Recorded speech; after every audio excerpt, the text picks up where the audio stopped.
Right, we got Anthony Bristol here with us this morning. Of course, we only see him once a year every time we walk from Paul's. He's like Santa Claus. And he's brought us a special guest as well. Let him introduce his guest. Good morning, Anthony. Good morning. Yeah, good morning, welcome. Mike. Good morning, Masana. And great. Yeah. Good morning, everybody out there in the wonderful land of the wave. Yes. 94.5 and 93.7. Oh, my goodness. Ay, You ay, got your own show, Anthony. Anthony, you got your Our own upcoming show. announcer. Yes. And they don't usually have guests and know the frequency. So we have to give you your own show. Hey, folks. Good morning. It is Walk for a Cause time this year. As you know, Club GAR puts on this walk every year, and we choose a charitable cause that we think really needs and deserves the support. And we've done so again this year. With me today is Gregory Joseph, who is the cause captain. Okay. And every year we choose a different member of the club who has to serve as cause captain and manage the event and the walk. And this year is Gregory Joseph, so he'll tell you a bit more about it, about the sponsors, about the walk, the date and the time. But most importantly, I'd like to thank all the people who make it work for us, our title partner, Digicel, all our other sponsors. Wave has come on this year in a bigger way. Really want to thank the Wave and the Wave team. But most importantly of all, Mike, if it wasn't for the people who come out and walk, we wouldn't make it happen. So thank you, St. Lucia. Thank you, Corporate St. Lucia. I look forward to a great walk and hand you over to Greg. Well, Greg is not riding this time. He's walking. Good morning, Mike and Bob. Good morning, Lucia. Morning. So you are the cause captain. Yes. Yes. So tell us 2018 what comes cause with that captain. title. A few more gray hairs. Yeah. a couple more bags under the eyes. Just two, thankfully. So tell us about the cause this year and how you are taking on the mantle of being the captain. Okay, so this year our cause, our chief beneficiary is the St. Lucia Blind Welfare Association. We chose them because, of course, our core reason for any beneficiary every year has to be organization with national reach. Because as we like to let people know and remind them, 100% of the proceeds from our event go to that charity. So we are accountable for every action, every dollar we make, and we have to make sure that the dollars are accountable when they reach to the cause. The Blind Welfare Association has a great national impact because they don't just take care of the blind community, they're also a health and educational organization. So they go out to make sure that people are healthy, that they are preventing vision loss, and that they also take care of people who have irreplicable. Yeah, we got it. Irreversible vision loss with therapy and with rehabilitation, and then with placement back into society. Okay. Nice. So turning that back to Club GAR's walk now, we always set ourselves a high benchmark. The benchmark comes from our previous year. Okay. So last year, we, for domestic violence, we had a huge turnout. We had great national support, and we're aiming to put $40,000 into the NCF for blind welfare this year. Wow. Now, as I said, that's a benchmark, and we want to surpass our benchmarks. Right. So we're looking for all of St. Lucians, corporate, private, visitors, everybody to come out support this cause. Right. It's on June 3rd. June 3rd, yes. I see the reminder daily on the roundabout, which is good. It serves its purpose. In terms of the funds that will be donated to the cause, is it generated only from the walk, the registration from the walk? No, we have obviously our valued corporate sponsors and partners that come on board that do a big financial and in-kind contribution. And this year, our walk is going to be a little bit more than a walk. So it's more than just the registration. We also have our post-walk cooldown, which ironically is going to heat up. Okay. Was that your idea as the cause captain, or it came from within the organization? Last year, after the walk, when we were having our club cool down, we thought we should make this thing bigger. Okay. We should include more people, give more people an opportunity to get on board, more people a chance to participate. Because it's not everyone that can get out there at 6:30 sharp. We leave at 6:30 sharp.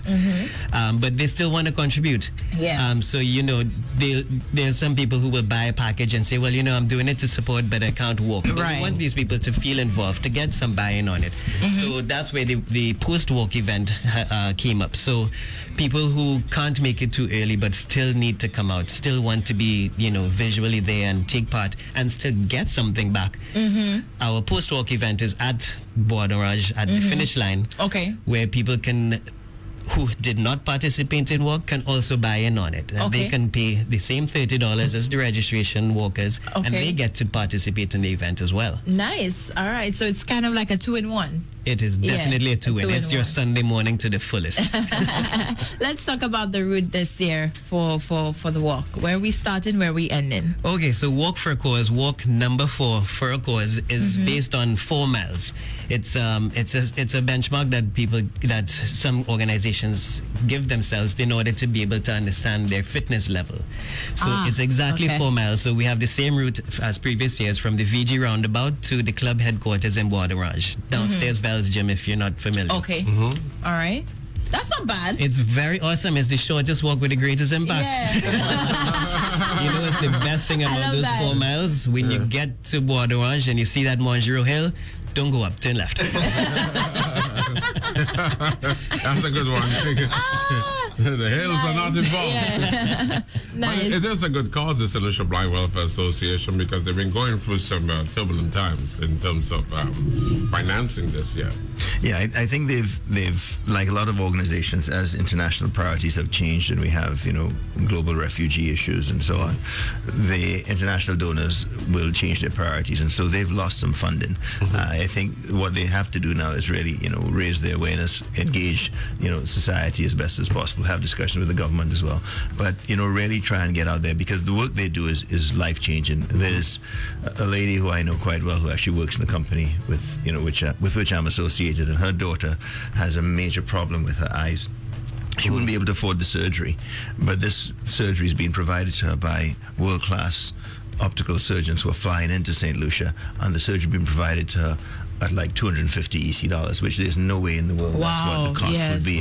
This is going to correct this young child's vision. This is going to build her confidence for the rest of her life, and she's going to grow from her little 2 or 3 years that she is now into this lovely, confident, wonderful human being with perfectly straight eyes, not realizing that it's the benevolent work and the charitable work of the St. Lucia Blind Welfare. So not only just be here to help with glaucoma, but to have linkages with universities and world-class medical and optical treatment centers to bring that into St. Lucia at a really affordable rate. So the work of the blind welfare is without question impactful, as Greg said, on a national level. And what we need to do is really, as a walk every year, make people talk about it, bring the conversation, saying, hey, what are these guys up to? What can we do as a society? Does it raise the profile? Does it raise the awareness, amongst the people in corporate society, which we have done and gotten the sponsorship? But most importantly, is there more we can do as a country in other ways? So, kudos to Mr. Avril and the team and the new chairman of the board who's been appointed. They seem to have a lot of work cut out for them to get the finances right,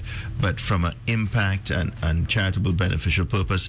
I mean, my daughter, when she was I think 5 or so, had to go and get checked out by a specialist who came down, not because we don't have good optical doctors, but because there's something peculiar they thought that this specialist could actually identify. So these things have touched home to me in more than one way, and I think if we ask ourselves, we know people with glaucoma, with eye disease, with eye challenges, and here's an organization that needs us, and it's ours. It's incorporated by an act of parliament in 1972. I mean, they're doing work and they need our help. So St. Lucia, come out June 3rd, 6:30 a.m. start. Now we don't say 6:30 a.m. and start at 6:35. Well, you all know time is time. So we from 5:45 we start the warm up. We start at exactly 6:29 and 45 seconds. I tell you, we're gonna go bang. Down, Oh yeah, we bang and we gone.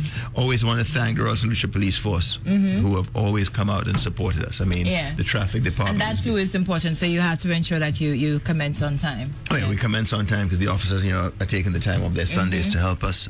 Really important. Again, where can you get your packages? Steve's Barber Shop in town. We want to big up Steve and Colede for their constant support. We've always had their support. Blue Monkey, North and South now.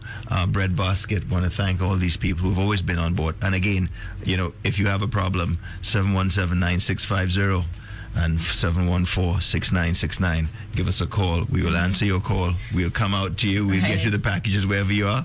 And, thanks a lot for the support, St. Lucia. Let's make blind welfare, let's make a difference for these people Yeah. who are making a difference. Also, our title sponsor, Digicel, you can get registration at the Experience Store on William Peter Boulevard. Okay, All right. wonderful. I think it's twofold. Where yes, we're doing it for a great cause, but also for your patrons, those participating in the walk. Walking is a simple way of getting your health to the point where it needs to be. So I think it also opens their eyes, no pun intended, but to the non-communicable diseases and all these things that walking could help you fight on a daily basis. Right, and I think Ms. Anna, that's excellent, because what was interesting is when Sue from Digicel was giving her intro at the launch, she said, this is all about Digicel's partnering with us over the last 3 years, which has been great, really. So it's always causes for health. It's always causes for diabetes or World Pediatric Project or domestic violence, things that impact people's lives.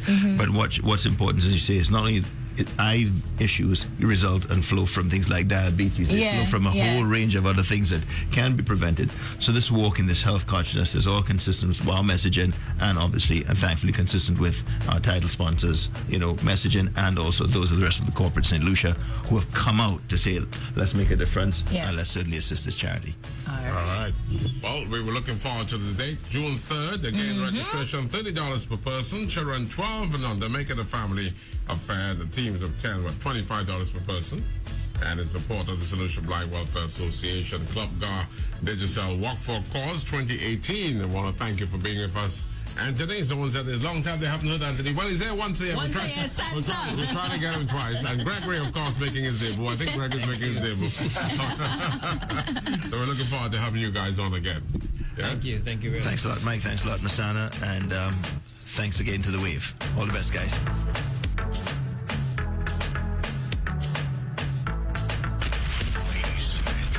Ladies and gentlemen, be ready for an unforgettable moment. Vibes on the Island, presented by the Sanders Foundation and the Coca-Cola Company. Vibes on the Island touches down in St. Lucia for the first time on June 2nd. The benefit concert brings out of Jamaica reggae icon Barrett Levy.